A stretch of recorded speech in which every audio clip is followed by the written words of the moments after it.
కెనడాలో మీరు ఈ పని చేశారంటే 3-4 ఇయర్స్ అయినా కానీ మీరు అరెస్ట్ అవ్వడం కానీ జైలుకి వెళ్ళడం కానీ కన్ఫర్మ్.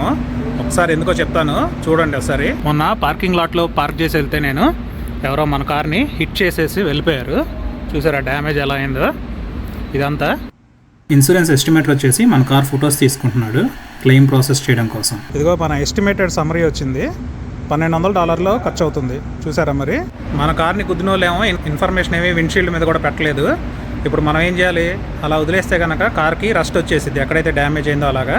వాళ్ళ ఇన్ఫర్మేషన్ మనకు తెలియదు కాబట్టి మనం పోలీస్ కంప్లైంట్ ఇస్తాం అనమాట. ఇది హిట్ అండ్ రన్ కిందకు వస్తుంది. హిట్ అండ్ రన్ కిందకు వచ్చిందంటే మనకి ఏదైతే మినిమం డిడక్టబుల్ ఉందో $200 ఎంత ఉంటుంది అది కట్టేస్తాము. కానీ పోలీసు వాళ్ళు అప్పటి నుంచి ఇన్వెస్టిగేషన్ స్టార్ట్ చేస్తారు. ఆ చుట్టుపక్కల కెమెరాస్ ఎక్కడ ఉన్నాయో అదంతా కలెక్ట్ చేసి, అదంతా అవడానికి ఈజీగా ఒక 2-3 ఇయర్స్ పట్టిద్ది. కొన్ని కేసులు అయితే 5 ఇయర్స్ కూడా పట్టిద్ది. మనం ఏమనుకుంటాం, అయిపోయిందిలే అది ఇంకెవరికి తెలియదు అనుకుంటాం కదా. కానీ ఏదో ఒక రోజు ఇంటికి పోలీసు వాళ్ళు వస్తారు, లేదంటే అరెస్ట్ వారెంట్ రావడం అయితే గ్యారంటీ. ఇలాంటి పనులు మాత్రం ఇక్కడ చేయమాకండి. కేర్ఫుల్గా ఉండండి. Thank you.